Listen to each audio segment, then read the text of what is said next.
Hi everybody. Today's episode 1554 features video snippets from ACLJ, lawsuit HHS, also from Vince Dow, Musk exposes.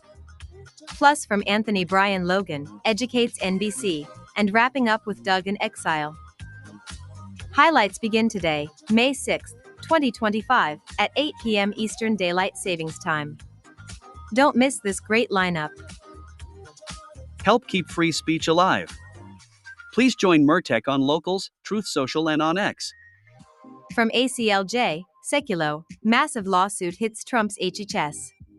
From Vince Dow, federal workers face arrest as Elon Musk exposes massive scandal in foreign aid fraud. From Anthony Brian Logan, Trump educates NBC's Kristen Welker on tariffs during epic interview. And from D.O.G.E in Exile, Trump stuns media, reveals Carroll entire case falls within his immunity. Don't miss this great live stream with Murtech on Rumble tonight at 8 p.m. Eastern Daylight Savings Time. The link is in the description box below. Thank you for all your support and may God bless. Oh, by the way, don't forget to follow me and click the thumbs up button. Thanks again.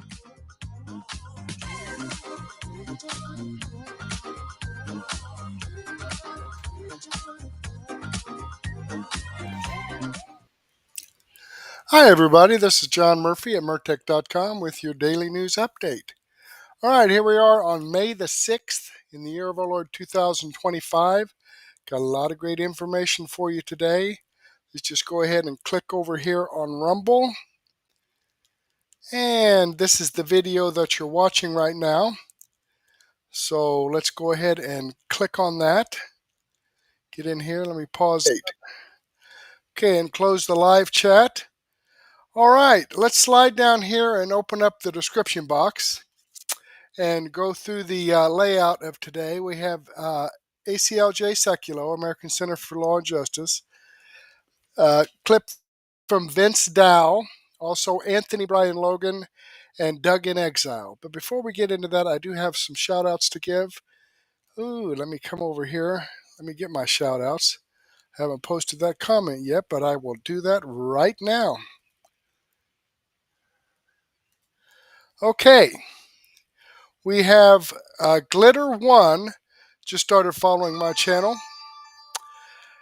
Elon C. Musk SpaceX just started following my channel. And Patio Furniture 63 just started following my channel. So thank you very much, folks, for following my channel. I greatly appreciate it. I hope you are watching the program, and I hope you enjoy the content. All right, Damn Yankee gave me a comment on episode 1553. So did Uncloudy, gave me a comment on episode 1553. And Debbie BS gave me a comment on my extra 340A. So thank you very much, folks, for your comments. I enjoy reading your input, and I appreciate your support. Okay, let's get back up here. And before we actually get into this, I do have a comment from Damn Yankee that I mentioned earlier. Let me go ahead and click on that. And it says, thanks for the clips. No time to watch everything. Always good stuff, Murtech. Thank you very much, Damn Yankee. I really appreciate that, and I've given him a thumbs up. I hope you give me a thumbs up as well. All right, let's get back here and get this started here with ACLJ Sekulow. Massive lawsuit hits Trump's HHS. Oh, my goodness. What else is new? Let's see what they have to say. We do have an update from one of your favorites, and that, of course, is Letitia James, as she has decided, I don't know, maybe it's time for a new lawsuit against the Trump administration, and this one is almost theoretical. If you'll remember, just a few weeks ago, there was that criminal referral to the Department of Justice over potential mortgage fraud and other crimes, that were allegedly committed by Letitia James. And you'd think maybe is the time to be quiet. I've got my own legal issues. No, she's doubling down or tripling down with announcing this new lawsuit where she is teaming up with other attorneys general nationwide, and they are going to go after some of this funding that is being reportedly under consideration of cuts under the budget proposals and things of that nature. Look, she picked some things in this that I think that some people will go, okay, if they are cutting some of these programs, maybe, she picked some that are a little bit more bipartisan, if you will. Sure. They're not like just, Planned Parenthood. She's talking about Meals on Wheels and a few of these that most people go, yeah, that's probably good that we're funding those things. That's probably not a bad thing, helping people, helping the homeless, helping people that need food. But again, none of these have happened yet, and it's just to get your name in the lights. The White House is threatening our way of life. They want to cut Meals on Wheels. They want to cut funds to firefighters. Why? Because they want to cut funds for housing. And the list goes on and on and on. All of these funds and more, we've got to stand up. And that's why Democratic attorneys general will be joining me in filing this lawsuit. Because, look, midterms are coming up faster than you can imagine. They're going to want to have something to run on. They're going to want to have something for the Trump administration to take some heat. A lot of this is theoretical at this point. They're talking about things like the Head Start program, funding that could go to Meals on Wheels. She says it directly, Meals on Wheels, but a lot of times these are through assistance programs and things of that nature. So not even a direct funding to that. But the biggest problem here, Professor Hutchison, is that all of these seem to be theoretical cuts that she's targeting at this point. This isn't something that the Head Start program's budget hasn't been slashed. As a matter of fact, currently, it is still in the reconciliation bill that they're putting together. So it's not even like she could point to the fact that it's already been stripped from this reconciliation bill. Now, there have been talks of reallocating, reshifting the way that a lot of these programs are run, because many of these programs haven't been run efficiently. But regardless, as Logan pointed out, these seem on paper, at least without any sort of deep research into it, does seem to be programs that could be bipartisan in the way that they are presented, that she is stopping the government from cutting funding to. However, there's a big caveat here. This lawsuit is trying to stop preemptively the cutting of funds before it's even been put into a bill. It's even been done through executive order. This is a pure preemptive lawsuit that the Attorney General is trying to, with other states' attorneys general, to do here. And that's not normally how the legal process works in the United States. Your analysis is spot on. And I think it's clear beyond question that Attorney General Letitia James, as is her pattern and practice, is attempting to create litigation de novo. That is, out of nothing, out of thin air. And there is a legal doctrine called ripeness that prevents the litigation that she is talking about.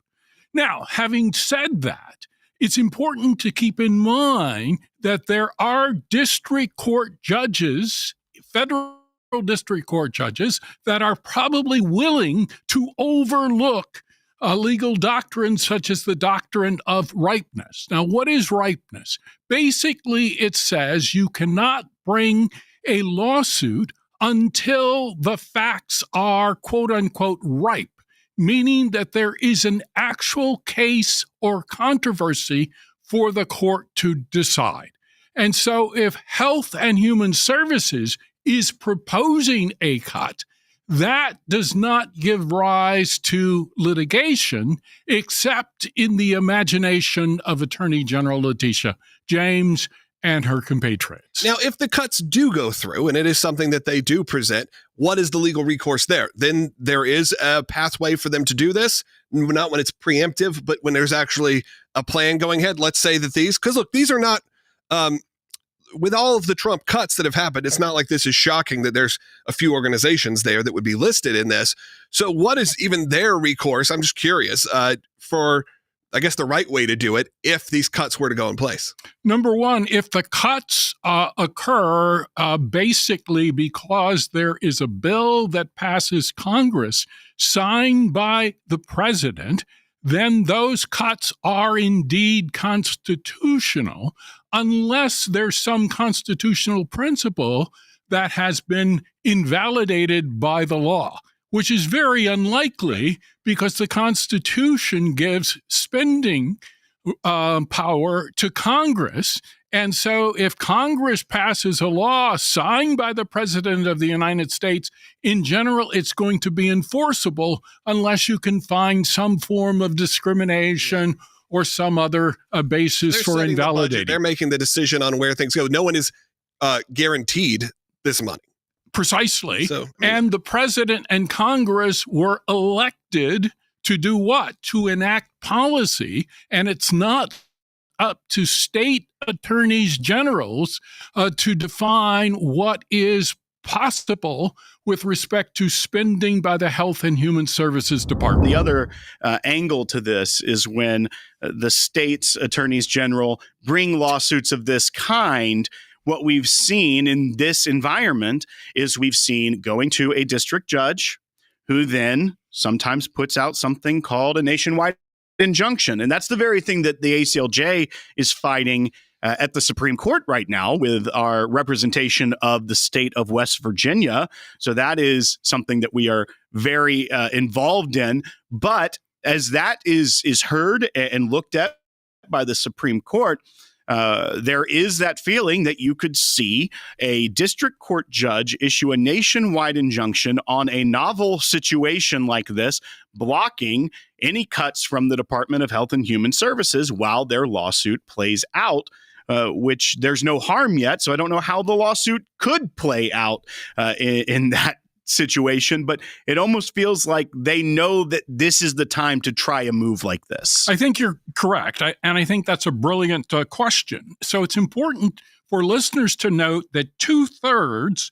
of the nationwide injunctions issued in the history of the United States apparently have been issued against the Trump administration.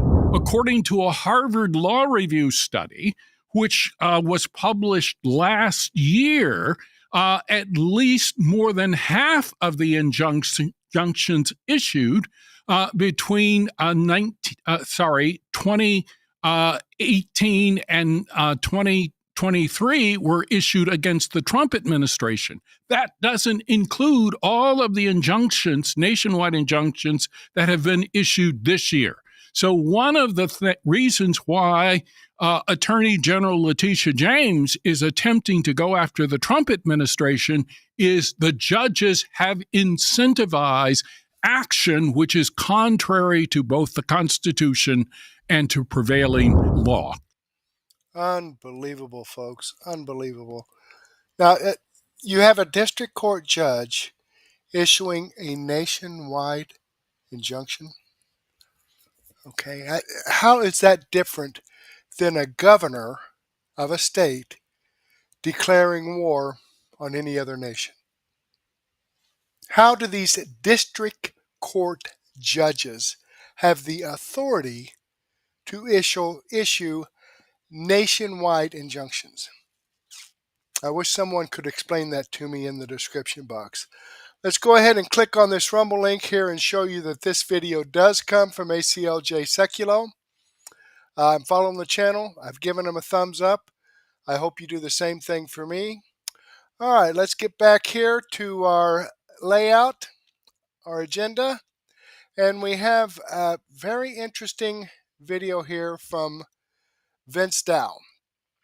Federal workers face arrest as Elon Musk exposes massive scandal in foreign aid fraud. Isn't that interesting? Federal workers face arrest. Let's see what that's all about. Taliban. They have loaded weapons in the department buildings. At the Institute of Peace. At the Institute of Peace. Yes. That's right. So this is a cover-up when you guys roll in. This one, yes, a cover-up. Yeah. It's a cover-up. They did delete a vast amount of financial information. That's really a definition of a cover-up. Isn't that illegal to delete evidence? Yes. Shred documents? It is. It's certainly illegal to delete accounting records that that Congress would certainly want to know where the congressionally appropriated funds are going from taxpayers. When you catch them going Hillary style on their computers, do you refer this to the Department of Justice? In this case, we did refer the evidence in the accounting example to the FBI and D.O.G.E. And we were proud to do that. So yes, we did. So we are now obviously more than 100 days into Donald Trump's presidency, and Doge is still continuing to find new things. It turns out the waste, fraud, and corruption really does run that deep, although I don't think anyone is all that surprised. Now, I do find it pretty interesting that the Democrats have magically just stopped talking about this. I suppose they are too busy now defending MS-13 and Trend Aragua gang members to really say anything about Elon Musk anymore. But nonetheless, I want to give you some updates, not heavily reported, but those that came out over this weekend when it comes to, first of all, many issues with government funding, both domestically and abroad. It turns out for the millionth time, the government got caught sending even more money to the Taliban as just one example, and there's many others. So with that said, guys, do us a favor. If you enjoy the content, make sure you hit that like button down below and subscribe to the channel. If you are new, you subscribing is the best way to support our work and ensure that we can keep doing these videos. And with that said, I would like to quickly here react to recent comments made by Elon Musk. He's been doing an interview tour here in the past few days. And just as a few, updates here, right? New discoveries of Doge in the past couple of days. First and foremost, Doge apparently discovered recently that 100,000 federal workers, okay, talking here about what the federal workers are always up to. By the way, the people that the Democrats just a couple months ago were melting down, were getting laid off and fired from the government, right? 100,000 federal workers who applied for and received unemployment benefits while they were working. That is, of course, what? Unemployment fraud. Take a listen for yourself. We've actually found there's a lot of people who are federal government employees, they're active employees who nonetheless applied for and have received unemployment insurance. While they're federal employees? Yes. Wow. And this appears to be at least 100,000 people. Wow. I mean, look, I have to say, really, that's not all that surprising because of a couple of things. First of all, these people work for the federal government.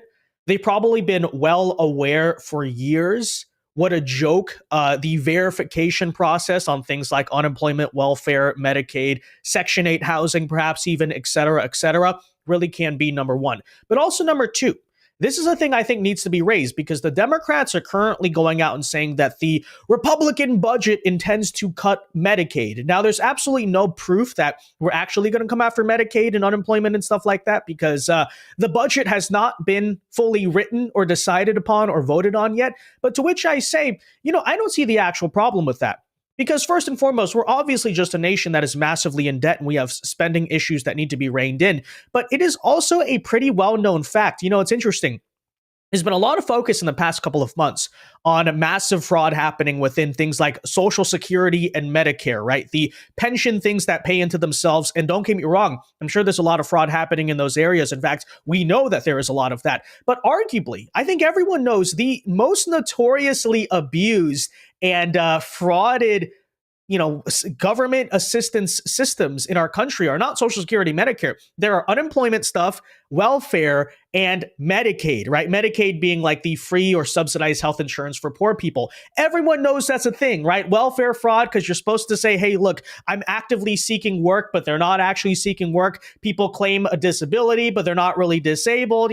Does anyone ever really come to check? Medicaid especially, I don't know if you guys have this experience, but being Asian, right? There's a lot of doctors in my family, and they'll tell you endless stories about this. Someone is on Medicaid or in California, Medi-Cal, which is, again, supposed to be subsidized government health insurance for poor people. And like every single day, you see someone showing up in a BMW and you're like, oh yeah, I'm on Medi-Cal, I'm on the government. It's like, what's going on here, right? So again, everyone knows these programs are massively frauded. That's why I say, like hundreds of thousands of people committing unemployment fraud. Yeah, absolutely. I mean, that's completely believable because this is like a known thing that happens, right? Again, so people, again, they want to look a lot into Social Security. They should.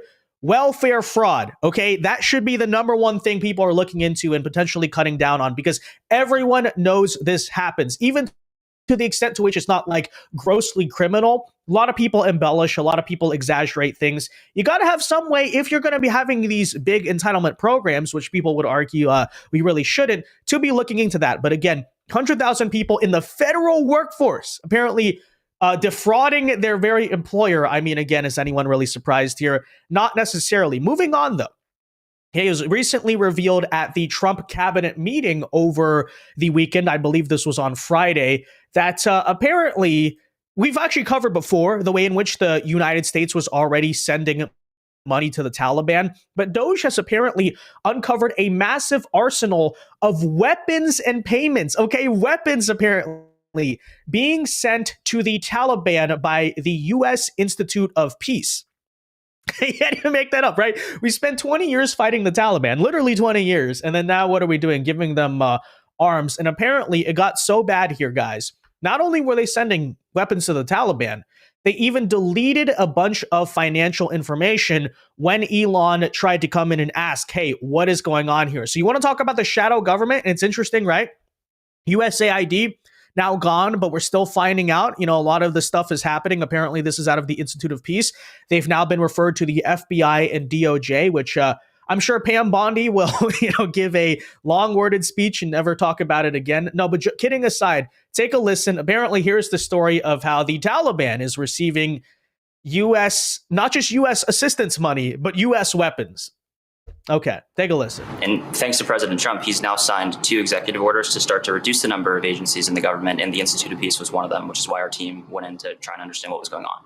And that's when we found all of the craziness, like the weapons in their armory. We found the payments to the Taliban. So try to hide the evidence. Right. So just a few hours after we got into their headquarters, we found that their chief accountant had actually deleted over 1 terabyte of accounting records from several years. So you'd have to ask the question, well, why would somebody do that? The DOGE team, fortunately, was able to recover that data with the help of a few great employees at the Institute of Peace. And I think the most troubling thing was they received $55 million a year from Congress, and any money that went unspent, instead of returning that to Congress, they would sweep it into a private bank account, which had no congressional oversight. And that's what they would use to fund things like events at their headquarters and the private jets. And so I think it's a great example because most Americans don't know what's going on at a lot of these smaller agencies. And this is, I think, the most extreme case of some of the wasteful spend that we're finding. So the agencies are hiding money from you. They're sending it to the Taliban. They have loaded weapons in the department buildings. At the Institute of Peace. At the Institute of Peace. Yes. That's right. So this is a cover-up when you guys roll in. This one, yes, a cover-up. Yeah. It's a cover-up. They did delete a vast amount of financial information. That's really a definition of a cover-up. Isn't that illegal to delete evidence? Yes. Shred documents? It is. It's certainly illegal to delete accounting records that Congress would certainly want to know where the congressionally appropriated funds are going from taxpayers. When you catch them going Hillary style on their computers, do you refer this to the Department of Justice? In this case, we did refer the evidence in the accounting example to the FBI and D.O.G.E. We were proud to do that. So yes, we did. I mean, it's just insane on so many levels. And look, not to be corny here, but how can an organization or a bureaucracy called the Institute of Peace, okay, this is like the dystopian nature of the United States government. The Institute of Peace, guys, is sending weapons, first of all, kind of counterintuitive to the name there. But of all entities is, of course, going to the Taliban. Now, I might be able to hear out some type of very complicated geopolitical answer for this, because I am aware of the situation in Afghanistan where essentially you have the Taliban and you have ISIS-K, and a lot of Western nations secretly see the Taliban as the more moderate option because they don't want the ISIS to be taking over Afghanistan, and they're actively fighting one another. But with that said, right, that seems like a pretty controversial decision that should be approved by someone, Congress, heck, even the Pentagon, right? You got the U.S. Institute of Peace just going out, just giving money to the Taliban. There you go, right? Our enemy for so many years, they according to our official stories, right? They were, sheltering Al-Qaeda, Okay, the thing that really bugs me about this is, of course, we fund the Institute of Peace, okay? And then they give this money to the Taliban, and the Taliban buys the weapons, okay, and whoever's making these weapons don't give a shit who they sell them to as long as they get the money, okay? So we're funding these weapons, and this is for the Taliban to fight off ISIS. Okay, at this point, why do we even give a shit whether Afghanistan is run by the Taliban or by ISIS? I mean, what threat does Afghanistan have to the United States? When you think about it, they don't have any long-range missiles, unless, of course, we sell them to them. They can't manufacture that stuff. And if they want to run around and destroy each other, what business is it of ours? They've been doing this for centuries. Centuries. I don't get it. Let me know in the comments below, or give me a chat or something. I just can't figure it out, other than the corruption that's involved. During the 9/11 terrorists, and now we're just giving them weapons, guys. You know, and this is just U.S. foreign policy, by the way. And if you question it, what do the characters in the Pentagon say? They're just like, oh, you're just isolationist. Oh, you just don't understand how the world really works, right? Cannot wait, guys, for a, idiotic, like pseudo-intellectual speech from John Bolton at some type of like university think tank explaining why, all these like populist MAGA conservatives just don't get it and just don't understand why it's actually necessary for the U.S. to be sending our own taxpayer dollars to fund the Taliban, which like 2 seconds ago, John Bolton told us were the big bad enemies. It's like, okay. But anyways, so we've extensively covered the story on the foreign policy front, right? Referring to the sort of like shadow government apparatus of USAID, Institute of Peace, obviously the Pentagon, etc., having all these weird operations of nation building around the world, and they're not accountable to Congress and all of that. But of course, there's also the domestic issues, right?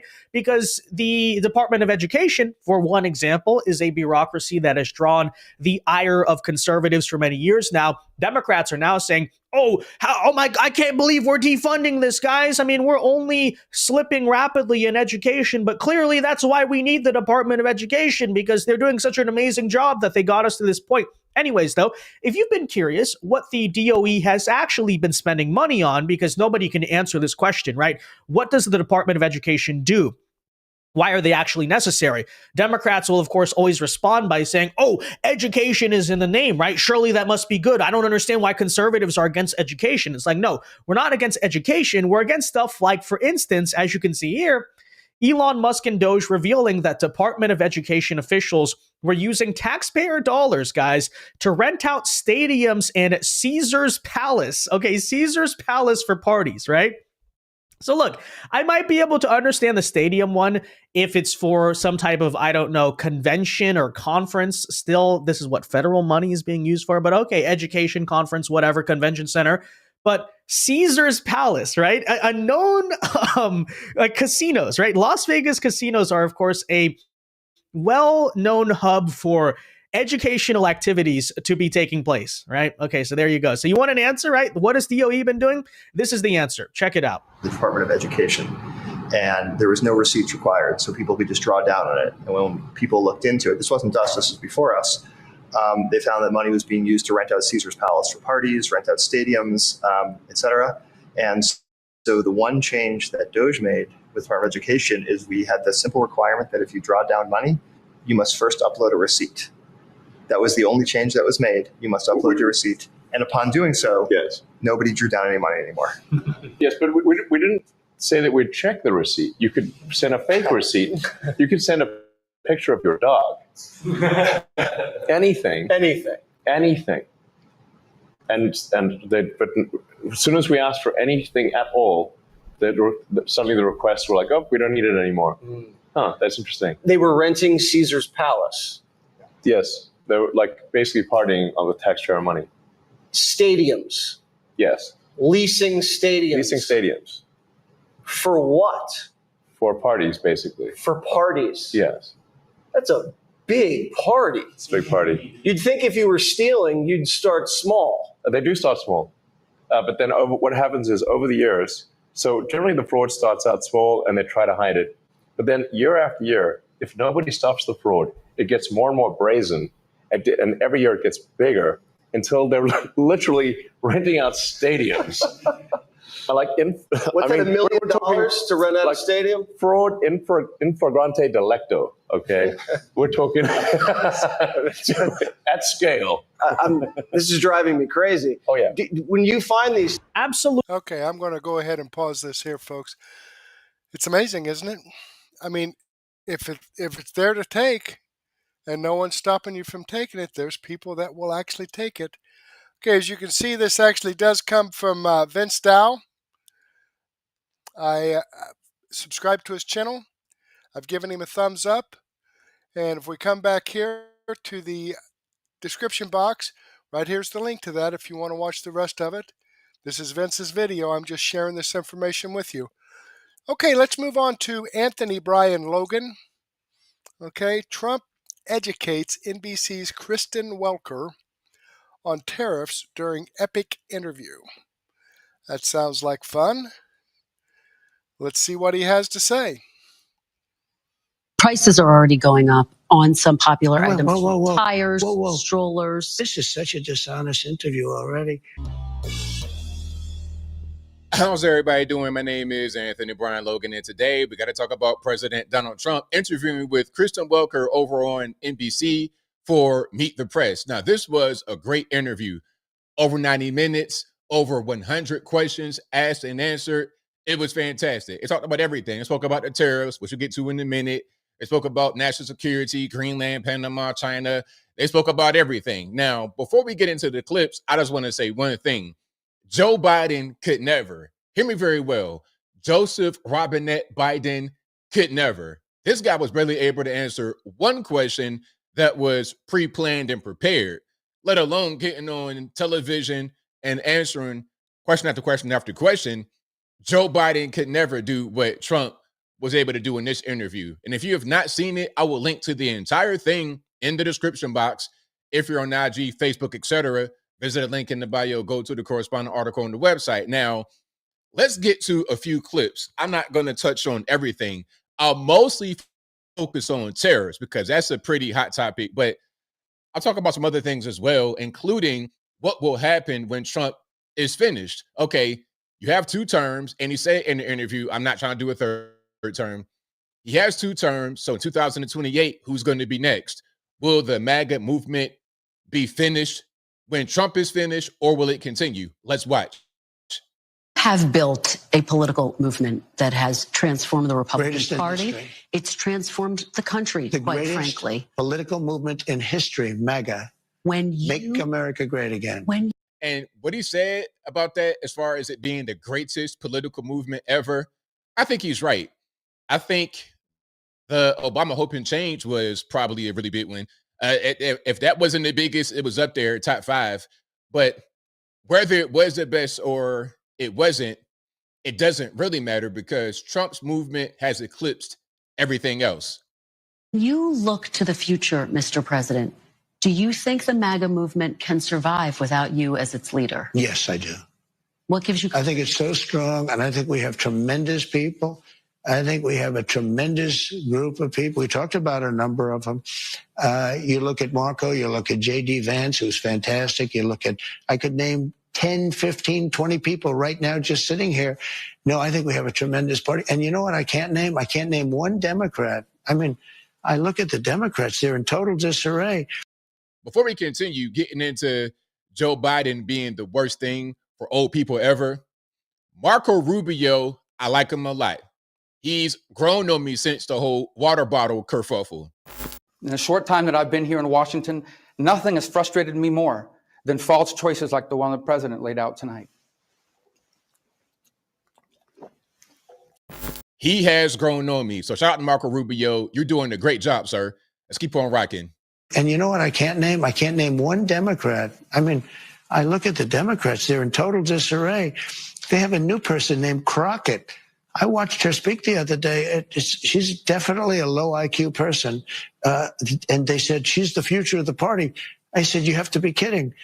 I don't know what they're going to do. And I really believe in a 2-party system. Because it's good to be challenged. It's really good to have a 2-party. You know, it's good. Being challenged is okay. It keeps you sharp. I don't know what they're going to do. Me neither. I don't know what they're going to do. And I've been saying it. We've been saying it for a long time. They don't have anybody. What are they going to do? And 2028 will be here before you know it. It's already 2025. Can you believe it? Okay, I have to jump in here, folks. This is amazing. This interview here. Could you imagine Joe Biden with a back and forth like this. And the Democrats are calling for Amendment 25 on him. That's taking him out because he's incompetent, Donald Trump. Now, I'm going to be honest with you here. I don't think he's quite as sharp as he was 8 years ago, okay? But he still got it on the ball. He still knows what he's doing. He can still carry on a conversation back and forth without getting lost in his words and creating some kind of word salad. We're already in May of 2025. 2028 will be here before you know it. If they don't have anybody right now, they're not going to have anybody by then, unless some space alien comes down from the sky. But beyond that, I don't see it. They have nobody. Bernie's 87 years old or something. And you know, Biden is the worst thing that ever happened to old people because he was grossly incompetent. And I think maybe for artificial reasons, you know, he had operations and things. So maybe that's an artificial. But I know people that are unbelievably sharp and they're older than 87. But I watch Bernie Sanders. He's a nut job, but he's still sharp. He's sharp as he's the same guy he was. He hasn't gone down. But Biden is really, he's the worst thing to happen to old people. Right on, right on. Yeah, Bernie's right about Bernie. Bernie's is old as time. And I think Bernie's actually 83 years old. 82, 83, something like that. But whether it's 82, 83, 87, he's still sharp mentally. Joe Biden, however, is not still sharp mentally. Let's keep on going. This is a great misnomer. Is the word tariff in many cases, it's not, to me, I don't view it as a tax. I view it as an incentive for people to come into the United States and build plants, factories, offices, a lot of things. I think it's an incentive, but the thing that's not known is if you look back and see, oftentimes like China or Vietnam or other countries, not just China, because China's an abuser, but there are other abusers. Many of them are friends, the so-called, I say friend and foe, and friend is oftentimes worse than foe. But what people... Hey, that was a bar. Hey, Trump, a friend is sometimes worse than foe. You're 100% correct about that. That was a bar. Put it on the T-shirt. Don't understand is, and this is a lot, the country eats the tariff. The company eats the tariff. And it's not passed along at all. Well, some CEOs are saying they're going to have to pass it on. So how do you deal with those CEOs? But the company, how do you deal with those CEOs? China is eating the tariffs right now. What do you say to those CEOs? The problem is with a tariff, if the consumer does not want to pay, then that means a company ate it. That means China ate it, right? Who were saying we might have to pass this on to the consumer. Well, they say that because maybe it's to their advantage to say it. Will maybe you punish them? No, because you know what? I want them to build plants in the United States. That way they don't have any tariffs. See, tariffs will, and not only will, look at what's happened. In 2 months, we're close to $9 trillion of investment. We've never been anywhere near that. Right on. People are a little, I don't want to say they're upset. They're just kind of weary about the tariffs. They don't know what's going to happen. But I have confidence in it. I think it's going to be the best thing for us. We get a bunch of this cheap Chinese garbage we don't need over here. There's just... It's ruining our economy, all in the name of some cheap plastic trinket from China.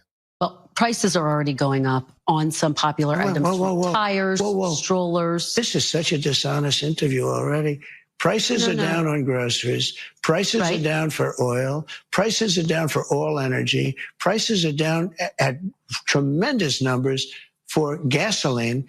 And let me tell you, when you have the big thing, what he did, he spent like a stupid person, which he was, but he spent like a very stupid person. And that was bad for inflation.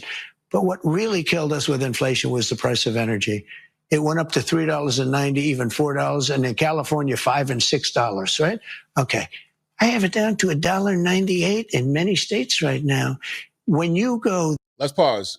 Now, when he says gas is down to $1.98 in some states, in many states, people are going to get on TV and say, well, it's not that cheap. I didn't pay that much. I live in Laguna Beach, California, and I pay $85 a gallon. Well, you live over there in Gavin Newsom land, okay? Come to other parts of the country, and you're going to see a different story. That much lower on energy, which is ahead of my prediction because I really thought I could get it down into the 250s. We have it down at $1.98 in numerous places. But when you say costs are going up, even mortgage rates are going down. Well, but let me give you some examples. These are actual examples. So you're saying the prices that are going down, some prices are going up. Tires, strollers, some clothing in the wake of your tariffs. Excuse me, that's peanuts compared to energy. Energy is 60% of the cost. But sir, you campaigned on a promise. Let's pause. Now, Kristen Welker is going to point out individual things. Okay, your t-shirt that cost $12.99 is now $14.99. It might have gone up $2. Okay, people are going to say, well, look, see, that's a consumer eating the cost, but you're not seeing the big picture. You're not seeing the overall picture. If energy is down, that's going to be a thing that's more important than that t-shirt going up $2. Much more important, because you can do without that t-shirt that has some kind of random saying on it. Okay, I survived with the Welker Chocolate Factory. Okay, that t-shirt, do you really need that? Do you need 15 of them? What's more important, the gas or the t-shirt? You got to have the gas to put in your car. You got to have fuel to get into an airplane and go point A to point B. You got to have fuel to go into a bus, your city bus, to go point A to point B. All those things are going to impact your life a lot more than a t-shirt. Okay, I'm going to go ahead and pause this here. Now, he's absolutely right. I mean, you fill your tank up. A lot of people fill their tank up like once a week, some people more. And, 20 gallons? Well, if gas is down $1 or $1.50 a gallon, that's anywhere from 20 to 30 bucks a week that you're saving. I do grocery shopping for my family. Okay? Eggs at one point were like $6.50 a dozen. They're not down to where they were before Joe Biden took office, like $1.19 a dozen, but they are coming down. Things are coming down, and this BI-itch just wants to point out, the bad things. Oh, yeah, tires are going up. Well, yeah, there's a lot of things that are still going up. But that, I believe, reflects back to some of the things that were done during the Biden administration. Okay? Let me go ahead and click on this Rumble link here and show you that this video does come from Anthony Brian Logan. I'm following his channel. I've given him a thumbs up. I hope you do the same thing for me. All right, let's get back here to the description box. And my son's up here. He came up here. He wanted to be with me while I started this video, and he fell asleep, and he's got a little cough. So I apologize if you hear him in the background there. But at any rate, let's move on to D.O.G.E. in exile. Trump stuns media, reveals E. Jean Carroll entire case falls within his immunity. E. Jean Carroll entire case falls within his immunity. Let's just take a look at that and see what that's all about.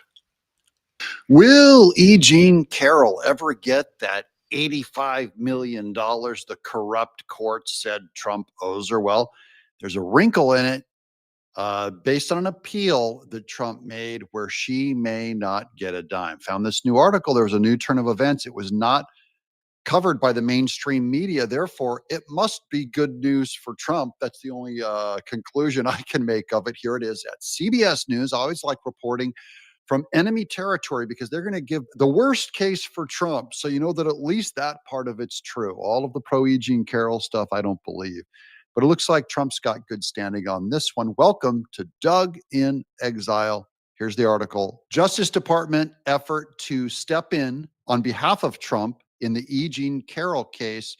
Nearly 2 years too late, her lawyers say the Department of Justice should not be allowed to stand in for President Trump in his appeal of a jury's decision to award her $83.3 million. This is just from 2 weeks ago. He's trying to get the government to foot the bill because he's now an official president. That seems reasonable, right? It's the second time Trump has sought the Justice Department's protection in the case, but Carroll's attorneys said his 13th hour effort comes nearly 2 years too late. Carroll is opposing an effort by the Justice Department, which is a taxpayer-funded agency, and Mr. Trump's personal attorneys to shield Mr. Trump from damages. The government and Mr. Trump say the Westfall Act. Now, this one is key, guys. That's the one that I found. I never heard of the Westfall Act, and now we're going to learn what it is together, which protects federal workers from lawsuits related to conduct within the scope of their employment,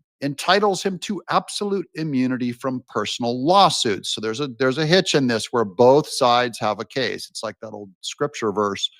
One side sounds like they're ahead until the other side weighs in. A unanimous federal jury found in Carroll's favor in 2024, concluding that Mr. Trump made defamatory statements when denying that he abused Carroll. The justice, now that's terrible. When you defend yourself and say, I didn't abuse her, and that's considered defamatory to her, even though it's probably true that Trump did not do it.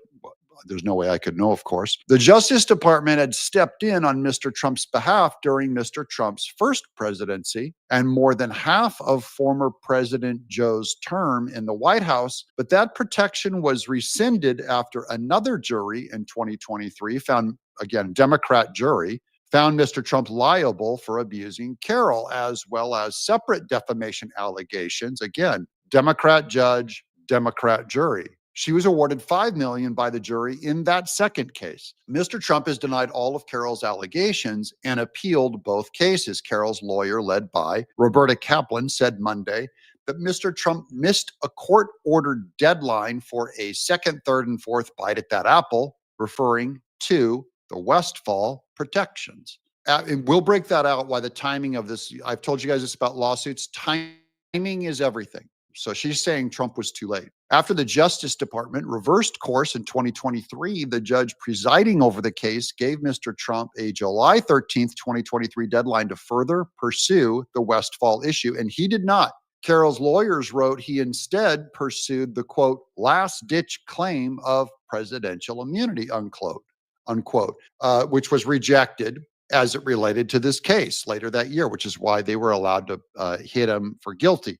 Now, that's still their opinion that it was a last-ditch claim. I think Trump went with presidential immunity because that was the most obvious, best case for him. Doesn't mean it was the only one. They argue the plain text of Westfall Act means the clock ran out when Trump's civil trial began in January 2024. So one of the rules about Westfall Act, supposedly, I'm going to look into some more of this, is it has to be done before the trial. You can't find out after the trial when you lose that then you're going to apply these Westfall federal employee protections. But you'll see a judge is going to counter that too. The law says that a federal employee who is sued may pursue Westfall certification, quote, at any time before trial, Carroll's lawyers wrote. Again, this whole article basically might as well have been written by E.G. and Carroll's lawyers. Quote, it would be patently unfair to permit a defendant to wait to learn the results of a trial before asserting a defense under the Westfall Act, unquote, they wrote. But here's the key.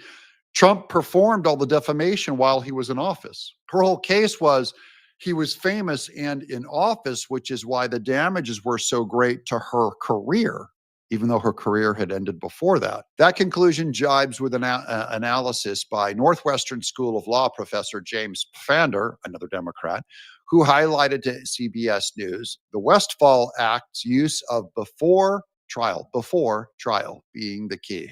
Trump has to do it before the trial. Quote, the statute would seem to suggest that a motion to substitute at the appellate stage of the litigation comes too late, Pfander said on April 16th.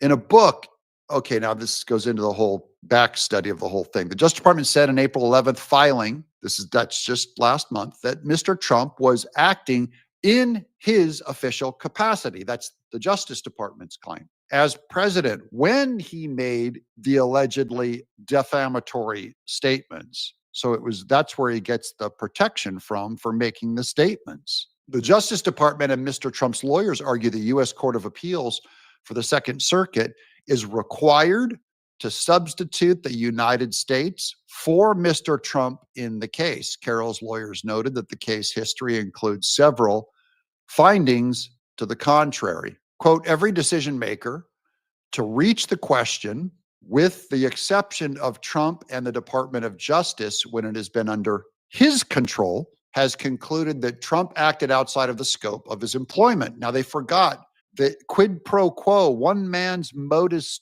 ponens is another man's modus ponens. That is ponens. That is, what's good for the goose is good for the gander. So if they're saying now the Department of Justice, all of them agree with Trump just because they're under his control, well, that should imply that the only reason why the previous Department of Justice went against him was because they were under Joe Biden's control. You see how that works?